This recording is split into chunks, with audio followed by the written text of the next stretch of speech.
Louvado, exaltado seja o nosso Deus. Eu quero convidar você nessa noite para abrir mais uma vez a sua palavra, a sua Bíblia, no livro de Marcos, um texto muito conhecido dos amados irmãos, capítulo 5 de Marcos, de 1 a 20. Texto muito conhecido, mas que eu quero nessa noite tirar algumas lições para nós, Igreja do Senhor Jesus Cristo, que nós temos aprendido ao longo desta nossa empreitada, dessa nossa caminhada. O capítulo 5 de Marcos, de 1 a 20, diz assim, farei a leitura. Entre mentes chegaram a outra margem do mar, a terra dos Gerasenos, e ao desembarcar logo veio dos sepulcros ao seu encontro um homem possesso de espírito imundo, o qual vivia nos sepulcros e nem mesmo com cadeias alguém podia prendê-lo, porque tendo sido muitas vezes preso com grilhões e cadeias, as cadeias foram quebradas por ele, e os grilhões despedaçados, e ninguém podia subjugá-lo. Andava sempre de noite e de dia, clamando por entre os sepulcros e pelos montes, ferindo-se com pedras. Verso de número 6.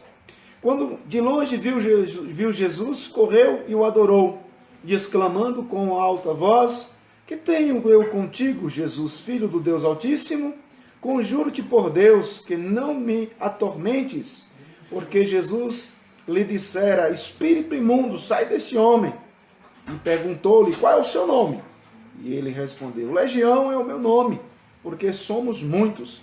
Rogou-lhes encarecidamente que não os mandasse para fora do país. Ora, passava ali pelo monte uma grande manada de porcos, e os espíritos imundos rogaram a Jesus, dizendo: manda-nos para os porcos, para que entremos neles. Jesus permitiu. Então, saindo os espíritos imundos, entraram os porcos, e a manada, que era cerca de 2.000, precipitou-se de despenhadeiro abaixo para dentro do mar, onde se afogaram. Os porqueiros fugiram e o anunciaram na cidade e pelos campos. Então, saiu ao povo para ver o que sucedera. Então, indo ter com Jesus, viram o endemoniado, o que tivera a legião assentado, vestido em perfeito juízo, e temeram. O que haviam presenciado os fatos, contaram-lhes o que acontecera ao endemoniado acerca dos porcos, e entraram a rogar-lhe que se retirasse da terra deles. Ao entrar Jesus no barco, suplicavam-lhe o que fora endemoniado que o deixasse estar com ele. Jesus, porém, não lhe permitiu, mas ordenou-lhe: vai para a tua casa, para os teus, anuncia-lhe tudo o que o Senhor te fez e como teve compaixão de ti. Então ele foi e começou a proclamar em Decápolis tudo que Jesus lhe fizera, e todos se admiravam. A palavra do Senhor para nós nessa noite, que Deus aplique-a em nossos corações. Aí onde você está, onde quer que você se encontre nesse instante, independente da cidade, independente do bairro aqui da cidade de Utinga, não importa. Mas eu quero que você pare um pouquinho, não saia, fique atento. Serão alguns minutos, logo estarei encerrando essa minha fala, mas eu preciso da sua atenção só um pouquinho. Sei que é meio complicado ficarmos atentos nas nossas casas, mas aí onde você está, tiremos um pouquinho para refletirmos sobre esse texto, sobre o que de fato o nosso Deus tem para nós nessa noite. Mais uma vez eu quero orar. Quero que você ore, onde quer que você esteja. Você vai simplesmente curvar, não tenho nada para falar, não sei orar, mas curva a sua cabeça em atitude, em sinal de reverência. Oremos. Senhor Deus e Pai, mais uma vez eu te imploro, Espírito Santo de Deus, que não está sujeito às leis da física, mas que adentra os mais distantes rincões para abençoar tantos quantos precisam ouvir essa palavra. Meu Deus, mova, Senhor Deus amado, os céus e a terra, para que de fato os teus eleitos ouçam e sejam alcançados por meio desta, ó Deus amado, desta internet, por meio dessa live, por meio desses instrumentos. Muito obrigado por esse momento. Oramos e pedimos que o Senhor aplique essas palavras que serão ditas nessa noite, a 30, 60 e a 100 por um em cada vida, em cada coração. Assim eu oro em nome do Senhor e Salvador Jesus Cristo. Amém. Meus queridos irmãos, nós temos nos nossos dias estamos tendo verdadeiras complicações. Dias maus, dias estupidamente maus. Mas a maldade, as dificuldades, as mortes nunca deixaram de termos. Sempre houve circunstâncias difíceis, circunstâncias que nós perdemos o controle. Só para nós termos ideia, a revista Veja, de uma edição de alguns anos atrás, ela traz a seguinte temática: Cracolândia, uma terra sem pai. Cracolândia, uma terra sem pai. Por que essa temática é colocada na revista? Porque há um jogo político de empurra-empurra. Há uma discussão muito acirrada sobre quem vai solucionar o problema. Os governos estaduais, o governo federal. Mas nessa circunstância, nessa situação, nós temos uma verdadeira explosão do consumo do crack.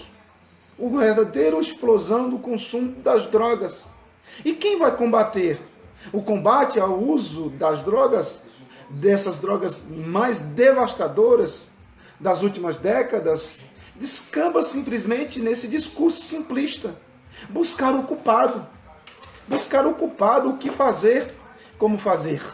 São dias difíceis, onde muitos apontam a responsabilidade e poucos querem assumir o seu compromisso, a sua responsabilidade, buscam-se culpado. Você é culpado pela morte, você é culpado pela pandemia, você é culpado pela má gestão, você é culpado pelo desemprego, e todos acusam todos ao mesmo tempo, mas a solução de fato, poucos se busca, ou poucos estão interessados em encontrar a cura, a solução para o problema, mas sempre apontando Cracolândia, uma terra sem pai. E de fato nós entendemos que muitos políticos, nesse jogo de empurra-empurra, a paternidade do problema, ninguém quer. Uns puxam para um lado, outros empurram para o outro, outros jogam debaixo dos seus tapetes, sem trazer, na verdade, uma solução plausível para o povo que mais sofre. O povão que vê o seu filho, que vê a sua filha, o mais pobre, que vê os seus entes queridos serem sucumbidos por essa explosão das drogas. Especialistas afirmam que não há como apontar um único responsável. Não tem. É culpa do pai, culpa da mãe, culpa do Estado, culpa da federação. Não tem como apontar um culpado. Mas o fato que nós suscitamos nessa noite para a nossa devocional é, de fato, quanto vale a vida para os políticos? Quanto vale uma vida para os políticos? Quanto vale uma vida para você? Quanto vale uma vida para mim? Quanto nós estamos dispostos a pagar por uma vida que se perde? Quer seja nas epidemias, quer seja nas drogas, quer seja nos acidentes, sempre nós teremos perdas. É inevitável. Acidente acontece. Peste e mortandade vai acontecer. Desde que mundo é mundo, sempre aconteceu essas coisas mais horrendas. Mas quanto vale a vida de um drogado, de um usuário, de um pecador para você? Quanto vale a vida de um assassino para você? Quanto vale a vida de um ladrão para você? Quanto vale a vida de um adúltero, de uma adúltera para você? Quanto vale a vida de um depravado moralmente? Quanto vale a vida de um homem sem caráter, de uma mulher sem caráter moralmente? Quanto vale a vida para você dessas pessoas que agora acabo de citar? Olhando a tais perguntas, você pode me dar uma resposta rápida, direta e objetiva. É simples, pastor. Para mim, esse povo é uma raça que não vale nada.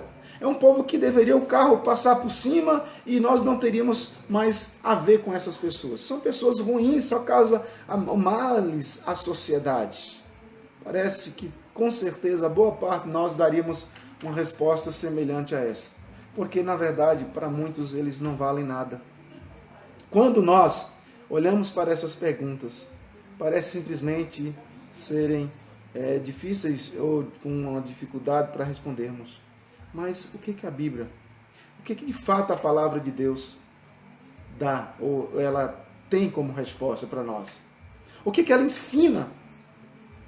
O que a palavra de Deus suscita para nós é quanto vale uma vida. Não é a vida de um homem bom pai de família, não é a vida de um excelente empresário, não é a vida de um bom cidadão, não é a vida de um homem moralmente. A Bíblia vai narrando, nesse contexto que nós lemos, nós estamos diante de um homem sem nome, um homem sem origem, um homem sem família definida, um homem simplesmente citado de o endemoniado de Gadareno.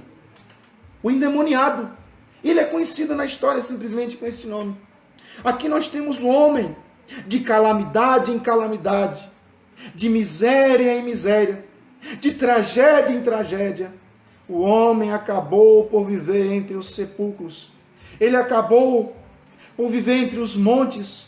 Ele acabou por viver entre os mortos, andando e clamando de noite e de dia, sem destino, sem eira e nem beira, sem querer, sem saber, sem pensar, sem sentir, sem chorar, sem sorrir, sem viver. Ele era um verdadeiro indigente, um marginalizado da sociedade daquela época. Aqui nós temos um caso clássico de forças espirituais trabalhando para a plena destruição de um indivíduo, a plena destruição de um homem, a plena destruição de um ser criado à imagem e semelhança de Cristo. Com certeza as pessoas ficavam naqueles dias tentando empurrar o problema. Não, esse problema é seu, esse problema é seu, esse problema é seu. Mas ninguém trazia uma solução para aquele problema. O endemoniado Gadareno é um exemplo claro do abandono de uma pessoa que vivia numa zona abandonada da sociedade da sua época. Como nós somos bons, nos nossos dias também, de abandonarmos, de não olharmos com misericórdia para aqueles que mais precisam. Esquecido por todos, a palavra do Senhor vai nos mostrar. Esquecido por todos, mas alvejado pela grande misericórdia de Deus, que promove a libertação, que restaura completamente o seu ser, lhe dando salvação em todos os sentidos, em todas as esferas possíveis. Esse homem, Marcos, nos mostra que este ser, este filho de alguém, este irmão de alguém, este parente de alguém, estava às margens e necessitava de um cuidado, de uma palavra, de um estender de mão. Então Marcos, com esse texto que nós lemos no capítulo 5, versos de 1 a 20, Marcos nos mostra com esse texto quem é esse Deus. Quem é o Deus da Bíblia? Quem é o Deus que muitos que estão de repente nos assistindo nesse momento questionam sobre a sua existência? Porque é exatamente isso que Marcos escreve o seu evangelho para mostrar quem é esse Deus. Quem é esse Deus que os romanos, ele escreve essa carta para a igreja que estava em Roma, que estavam se convertendo, mas muitos deles não estavam tão familiarizados com esse Deus. E precisavam ter mais prova plausível, concreta, palpável sobre a pessoa desse Deus. E é sobre isso que Marcos quer mostrar. Quem é esse Deus que você serve, você que está me ouvindo? Você que está me vendo agora. Quem é esse Deus? Ele então mostra que Jesus é muito mais do que simplesmente um mestre de ideias, um mestre de ética, um mestre da doutrina, um mestre que era aparelhado de repente com os outros rabinos da época. E Marcos diz, ele é superior, ele está acima, ele é muito mais poderoso do que se pode imaginar. Nós temos um Deus que cuida, um Deus que zela. E é exatamente sobre isso que Marcos mostra. Ele não é apenas um grande profeta, ele não é apenas um grande líder religioso, como muitos colocam de repente Jesus como ao líder, como Mahatma Gandhi, quem sabe como o próprio Zoroastro, ou quem sabe de repente dentro daquela dinâmica de muitos que já surgiram e já foram nesse mundo. Jesus Marcos diz, ele é muito mais do que um líder religioso. Ele está acima dos profetas. Ele é um Deus encarnado. Então Marcos nos mostra que esse Jesus, de fato, é o Filho de Deus, possuindo toda a divindade e toda a autoridade do Pai. Aqui nós encontramos uma série de milagres que Marcos vai registrando, Marcos vai mostrando o poder de Jesus sobre a natureza, o poder de Jesus sobre os demônios e o poder de Jesus sobre as doenças, o poder de Jesus sobre a morte. Para demonstrar a autoridade de Jesus, Marcos usa uma palavra do original, exousia, que significa simplesmente que esse Jesus, ele é poderoso em todos os sentidos. E essa autoridade é testada, diz Marcos, e aprovada sobre todo tipo de desafio. Jesus, ele é desafiado, e Marcos mostra isso. Ele é desafiado em todas as esferas possíveis e impossíveis. Da natureza aos demônios, das doenças à morte. Ele foi testado e aprovado. Muitos desafios foram apresentados. Em todos os desafios, esse Jesus superou. Esse Jesus se mostrou extremamente eficaz. Ele é o Deus eficaz. Ele é o Deus que não causa frustração naqueles que se aproximam. E é exatamente sobre isso que Marcos mostra. Marcos mostra um Deus que é eficaz. Não importa qual seja a sua dificuldade, não importa qual seja o seu problema, ele é super protetor, ele é superior a tudo aquilo que nós pensamos sobre ele. Mas deixa eu voltar para o texto rapidinho, para nós partirmos. O capítulo 5 de Marcos, verso de número 1, nós temos a descrição da cidade. Você continue com a Bíblia aberta, se você já fechou. Entre mentes chegaram a outra margem do mar, a terra dos Gerasenos. A cidade dos Gerasenos, ou algumas versões vão trabalhar a terra de Gadara. E era um lugar, como o próprio texto, Marcos faz questão de citar no verso 20, então ele foi e começou a pregar, a proclamar em Decápolis o que Jesus fizera. O verso 1 e o verso 20 nos mostra que a cidade de Gadara ela fazia parte das 10 cidades de Decápolis, as 10 cidades que Roma havia conquistado, e ela trazia toda uma influência sobre essa cidade. 10 cidades de um centro comercial sem precedente. Era fantástica. E ali havia muitas piscinas, havia fontes termais, era muito frequentado pela elite romana da época. Eram cidades, vamos assim colocar, cidades planejadas, se posso usar dessa expressão. Mas continuando, então era uma cidade onde havia um local onde havia 10 cidades próximas uma das outras, por isso que a Bíblia chama de Decápolis. Mas o texto dá prosseguimento do verso 2 ao verso de número 5, nós somos apresentados a um homem que vivia com os mortos. O verso 4, por assim dizer, diz: porque tendo sido muitas vezes preso com grilhões e cadeias, as cadeias foram quebradas por ele, os grilhões despedaçados, e ninguém podia subjugá-lo. Um homem incontrolável, um homem indomesticável, um homem indomável. Ninguém conseguia prendê-lo, diz o verso 4. Ninguém conseguia segurá-lo. Naquela época, poderíamos dizer, como o próprio texto vai descrever aqui, eram colocadas até cadeias, correntes, mas nada conseguia segurar. Alguns anos, certamente, atrás, alguns de nós já ouvimos falar sobre camisa de força. Camisa de força que coloca a pessoa para trás e segura. E lá naquela época não tinham, então era amarrado com cordas e coisa do tipo, e ele arrebentava tudo aquilo. Hoje, nós percebemos que muitos drogados, muitas pessoas lunáticas, perturbadas da cabeça, eles recebem não mais a camisa de força, como antigamente.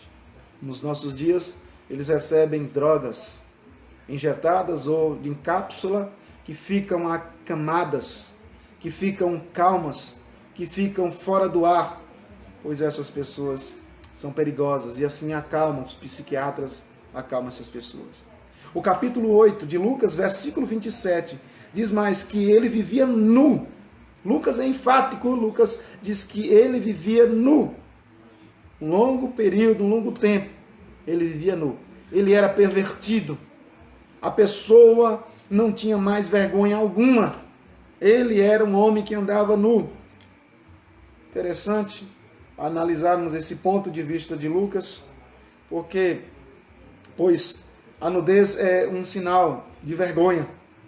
E em Gênesis capítulo 3, após a queda de Adão e Eva, diz lá em Gênesis, que a primeira coisa que eles procuraram esconder a vergonha deles. Primeira coisa. Mas uma das marcas da perversão da sociedade é exatamente a falta de pano. A falta de pano no modo de se vestir. Quanto mais as pessoas mostram seus corpos, mais perversa é essa geração. Mais perversa descreve o estado que elas se encontram. Porque a palavra do Senhor nos mostra, Lucas capítulo 8, verso 27, diz que este homem andava nu. Ele andava nu. Eu vou ler o verso 27. Logo ao desembarcar, veio da cidade ao seu encontro um homem possesso de demônio, que havia muito não se vestia, nem habitava em casa alguma, porém vivia no sepulcro. Não se vestia, andava nu. Andava totalmente sem qualquer tipo de vestimenta. Vemos o poder destruidor dos demônios na vida de um homem. Ele era constantemente torturado por esses espíritos imundos. E não tem remédio que cure. Não há possibilidade de trazer um alento para essas pessoas. Apenas um milagre poderia resolver essa situação. Somente Jesus podia restaurar, fazer com que este maníaco se tornasse um homem perfeito. E Jesus sai da sua cidade, sai do seu país, se eu posso usar, e vai para um outro bem distante. Mas o verso 6 ao 13, do verso 6 ao verso 13, nós temos, o verso 1 nós temos a cidade, dos versos 2 aos versos 5 nós temos o homem que é apresentado, o alvo do amor de Cristo. Quem é essa pessoa? Um homem lunático, um homem que vivia nu, um homem que estava entre os sepulcros, um homem que não tinha ninguém por ele, simplesmente ele era ele era um marginalizado, uma pessoa que ninguém dava nada. Mas Jesus sai das fronteiras de Israel e vai até Gadara. Mas o verso 6 a 13, nós temos agora a apresentação de Marcos, uma verdadeira batalha. Uma batalha sendo travada nas regiões espirituais. Jesus agora entra em um diálogo com os demônios. Esse homem vivia num cárcere. Ele vivia em um cárcere físico. Esse homem vivia em um cárcere mental. Esse homem vivia em um cárcere emocional. Esse homem vivia em um cárcere moral. Esse homem vivia em um cárcere espiritual. São tantos os cárceres que de repente você que está me ouvindo nessa noite, você fala que de repente você está vivendo uma situação de enfermidade muito séria, um cárcere. A dor na coluna, uma dor muito grande no rim, uma dor muito... Enfim, não sei. É uma doença, um cárcere no seu físico, uma prisão. Ou quem sabe na sua mente.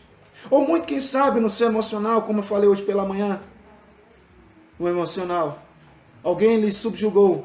Alguém lhe causou algum mal. E você passou a ser uma pessoa emocionalmente presa, travada, com autoestima baixa. Moralmente, viveu num cárcere.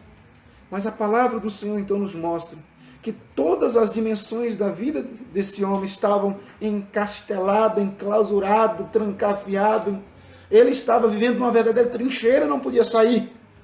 Uma prisão inviolável, inexpugnável. Ele não tinha como sair. Satanás podia então gritar, levantar a sua bandeira. Eu venci, eu venci, eu venci.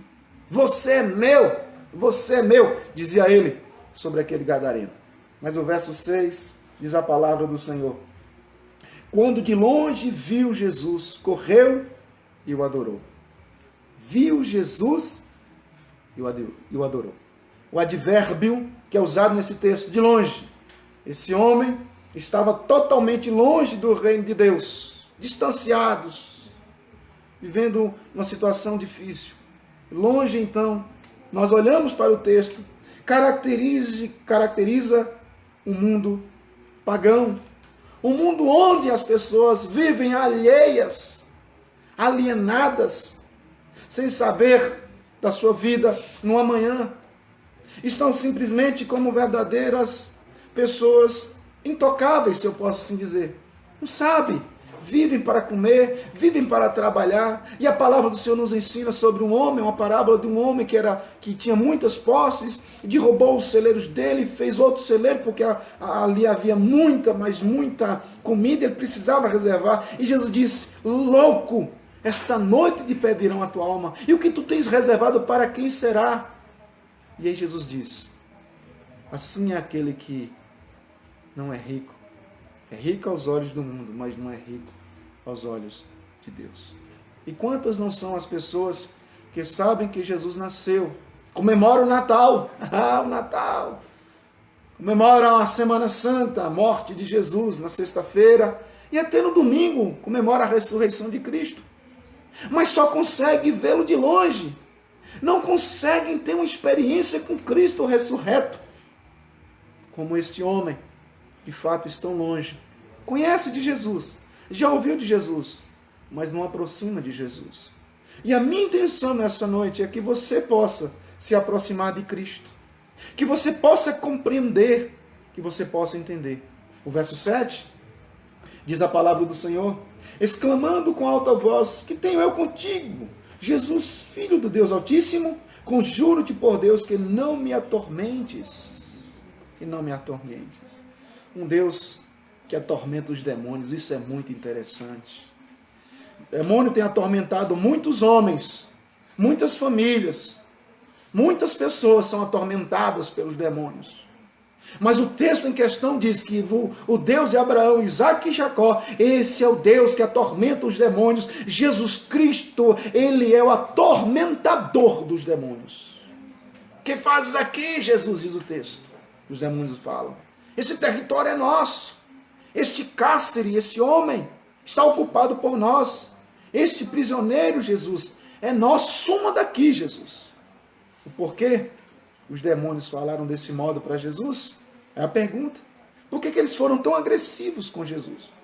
Porque desde o dia em que o diabo tornou-se serpente no jardim do Éden, no capítulo de número 2 e 3 do livro de Gênesis, Satanás então usou para tentar os nossos pais, tornando essa serpente no jardim do Éden. Ele jamais havia sido perturbado. Até então ele estava no topo da cadeia. A live vai chegar ao limite. Em uma hora a gente abre de novo. Rapidinho. Então nós precisamos entender que Jesus Cristo tinha atormentado. Jesus agora chega para perturbar. Até porque Satanás nunca tinha sido perturbado por ninguém. Porque me tormenta, Jesus? Ele reinava de forma soberana, se eu posso botar aspas aqui. Jesus começa a mudar as coisas. Ele invade o reino de Satanás. Jesus começa a invadir o reino de Satanás. Jesus começa a fazer agora o que de fato a sua missão exigia. Jesus é quem está empurrando as portas do inferno, das obras de Satanás, do reino de Satanás. E Jesus está atacando o dono da casa. Ele interrompeu aqui. Jesus está fazendo agora com que Satanás se torne um atormentador. Vou começar de novo. Pode. No Instagram. Jesus está fazendo com que esse homem se torne agora alvo do seu amor. Jesus é quem está empurrando as portas do inferno. Jesus está atacando o dono da casa que habitava naquele homem. O reino de Deus vem com confronto. Mas por mais que nós queiramos ficar na nossa zona de conforto, não é possível. Ou você está dentro do reino de Deus, ou você está fora do reino de Deus. E quem está fora do reino de Deus pode acontecer essas mesmas moléstias, esses mesmos cárceres. Pode acontecer. O reino de Deus vem com confronto, pois não penetra em espaços sem donos, Satanás é perturbado em seu covil e ele não fica sem reagir, mas nessa reação ele é derrotado. Jesus derrota. Mas vamos caminhar para nós encerrarmos. O verso 9, e perguntou-lhe, qual é o teu nome? Respondeu ele, Legião é o meu nome, porque somos muitos. O verso 9, Jesus pergunta, qual é o seu nome? Meu nome é Legião, porque ele era muitos. Somos muitos. O Filho de Deus subjuga uma legião. Só para nós termos ideia, Jesus tinha poder sobre este exército de demônio, um grande exército de demônio que se levantava. Naquela época, uma legião romana, de soldado romano, era mais de 6 mil demônios, 6 mil soldados. Pegando isso como base, como uma métrica para nós, nesse momento, Jesus está, qual é o teu nome? Ele poderia dizer, meu nome é Pedrinho, meu nome é Joãozinho, meu nome é Guga, meu nome é Leôncio, meu nome é Márcio. Não! Ele disse, meu nome é Legião. Eram mais de 6 mil demônios. A legião de soldados de Satanás. O foco aqui é na grande quantidade de demônio que Jesus tem poder e manda neles. E não fica fazendo entrevista não. Sai! 6 mil demônios saem. Versos 11 a 13. Nós temos agora a ação do suicídio dos porcos. E 3 perguntas são feitas nesse versos 11 a 13. Por que Jesus foi para casa Por que Jesus não foi para casa naquele dia? Por quê? Ele podia ter feito as curas e ir embora para casa. Segunda pergunta, por que Jesus colocou os discípulos no meio da tempestade? Terceira pergunta, por que sair da sua terra e entrar no pátio, entre aspas, do inferno? Por quê? E eu respondo para você. Porque o reino de Deus é chegado. Porque o tempo da graça é chegado.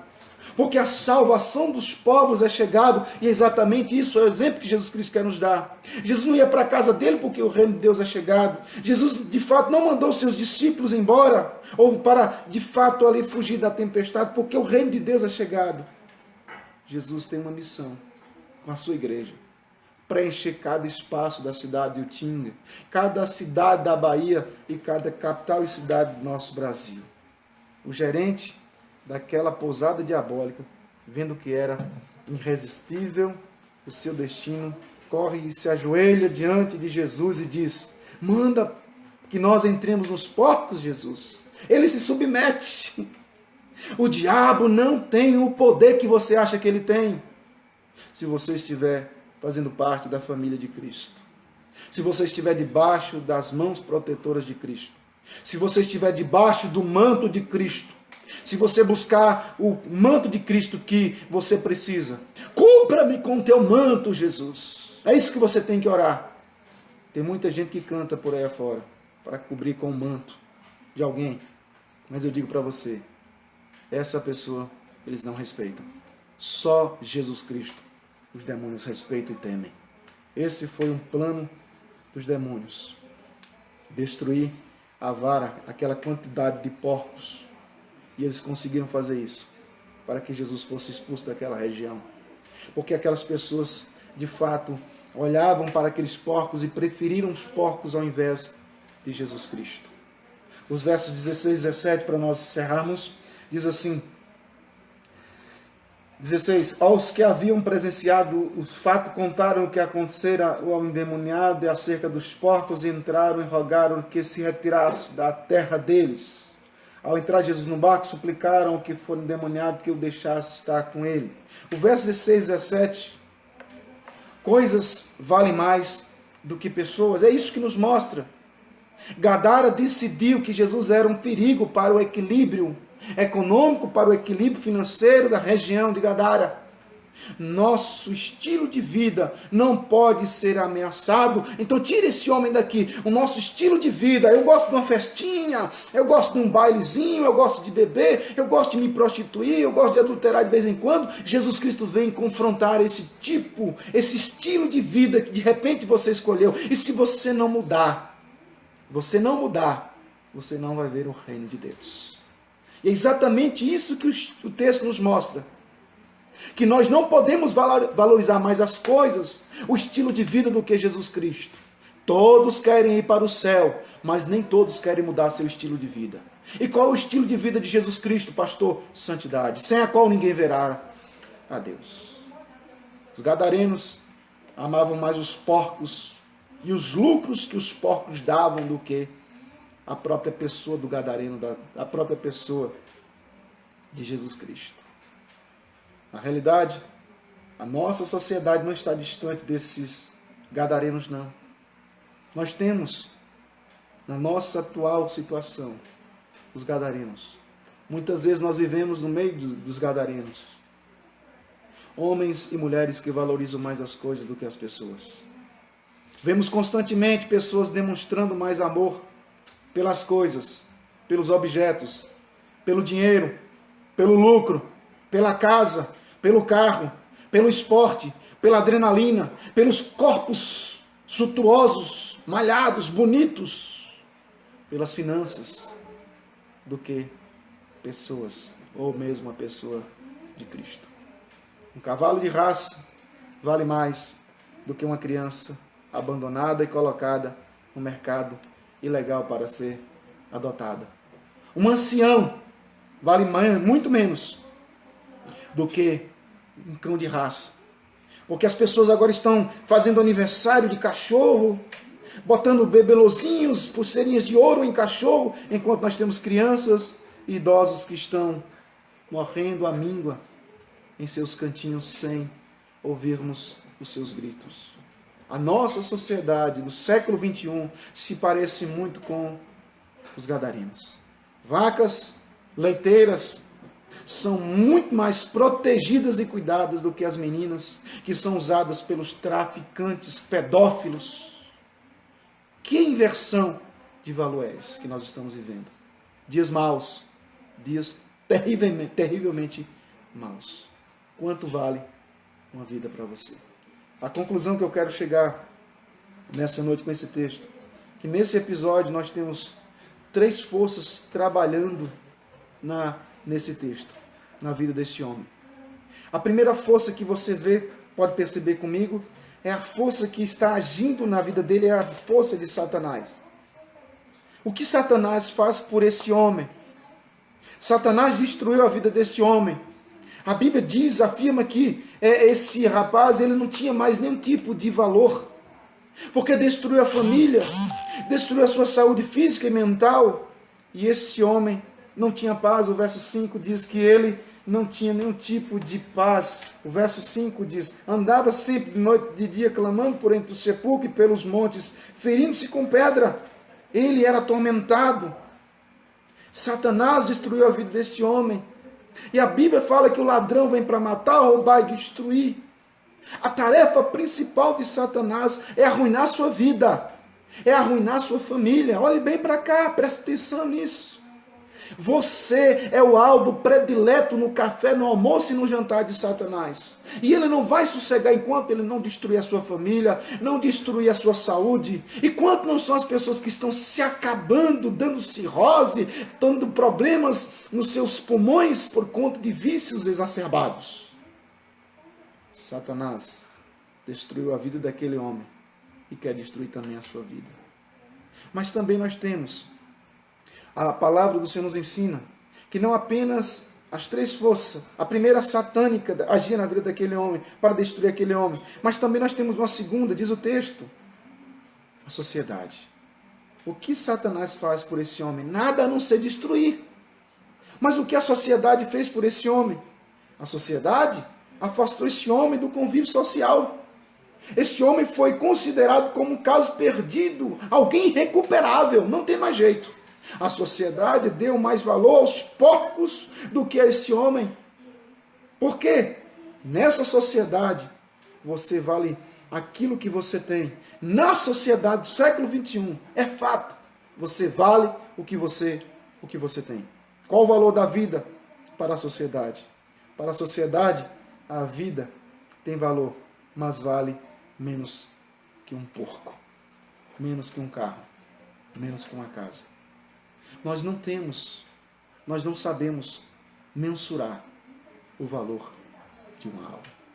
O que de fato ensina que há 3 poderes, Satanás, a sociedade, mas nós também percebemos que também há um Jesus que age em prol deste homem. Jesus Cristo, olhamos para o texto, Jesus Cristo valorizou aquele homem. Jesus atravessa Jesus faz um trajeto perigosíssimo para salvar um único homem. O mestre enfrenta uma tempestade. Se vocês lerem o capítulo 4, do verso 35 a 41, perceberão isso. Uma tempestade para chegar àquele lugar.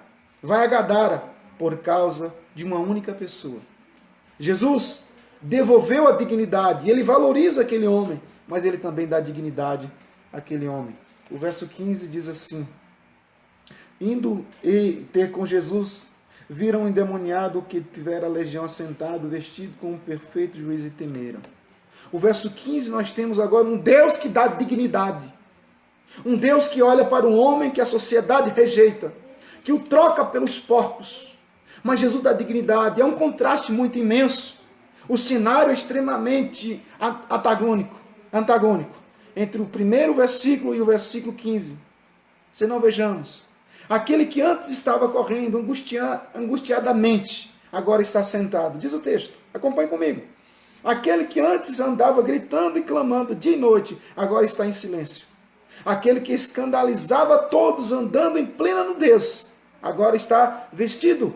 Aquele que tinha comportamento insano, agora está em perfeito juízo. Aquele que se mostrara violento e representava uma ameaça à paz coletiva, agora é uma pessoa dócil e sociável. Aquele que pediu para que Jesus se afastasse dele, agora quer seguir Jesus. Qual o valor de uma vida para Jesus? Para Jesus, a vida é tão cara que vale a pena todo e qualquer sacrifício para salvá-lo. Jesus deu a sua vida em prol dos seus eleitos, em prol daqueles homens e mulheres que queiram se achegar, que devem se achegar, que estão longe, distanciados, mas que pela graça de Cristo têm que voltar, deverão voltar, precisam voltar. A sua vida é tão preciosa para Deus que custou a vida do seu próprio filho. O que de mais precioso ele tinha no céu, ele deu para que nós pudéssemos ser resgatados do inferno, do lamaçal do pecado, para que pudéssemos ter vida e vida em abundância. Ele deu o mais precioso, ele deu o filho. Que você possa meditar sobre tudo isso que eu falei e entender que Jesus Cristo te ama. Jesus Cristo quer restaurar o seu casamento. Jesus Cristo quer restaurar o seu físico. Jesus Cristo quer restaurar o seu emocional.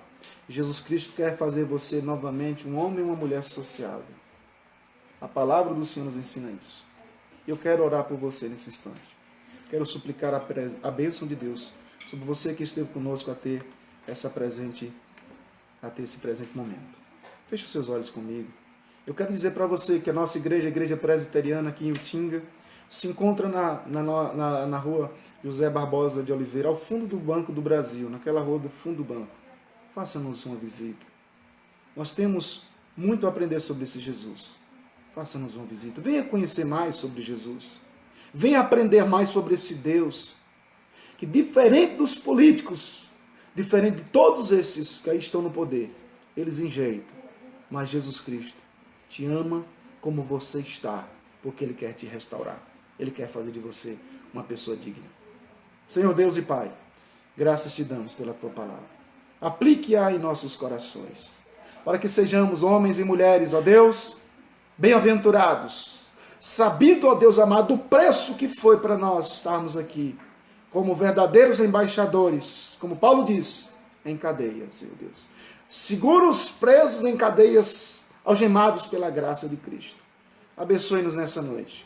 Quero pedir a bênção do Senhor sobre esta casa, Senhor Deus amado. Nosso irmão Amós, da nossa irmã Jeane, que gentilmente abre as portas para ser, ó Deus amado, instrumento de bênção para abençoar tantas pessoas que estão espalhadas por esse Brasil. Muito obrigado. Abençoe a vida deles, a vida emocional, a vida do cônjuge, ó Deus amado, como cônjuges. Abençoe a vida financeira, abençoe o físico deles, a saúde desses amados irmãos. Esteja com meus, ó Deus amado, Mateus, com Peu, ó Deus amado, bem como seus familiares, derramando bênçãos sem medida, Deus amado, que aqui estão também contribuindo. Esteja conosco. Abençoe a vida da igreja presbiteriana, a membresia desta igreja, Pai. Igreja amada, uma igreja que tem buscado em tudo ser proativa, profíncua na pregação do Evangelho da Graça. Amém, bênção. Assim oramos, agradecidos em nome do Senhor e Salvador Jesus Cristo. Amém. Que Deus abençoe, queridos. Nós entoaremos mais um louvor com os nossos irmãos nessa noite. Desde já, quero agradecer a você que acompanhou a live até agora. Que o bom Deus te abençoe e que você tenha uma segunda-feira abençoadíssima. Que essa semana seja uma semana menos tumultuada. Que o poderoso Deus de Abraão traga bênção sem medida sobre a sua ansiedade. Nós estamos ansiosos, é fato, pelas grandes informações que chegam, as informações se são fake news ou não, Deus é quem sabe. Mas que essa semana seja uma semana onde nós vamos, de fato, ter grandes novidades. Certamente o Senhor vai permitir que nós tenhamos uma luz no fim do túnel. Creia nisso. Que Deus abençoe. Uma boa semana para você e sua família. Fique na santa paz do Senhor e Salvador Jesus Cristo. Amém.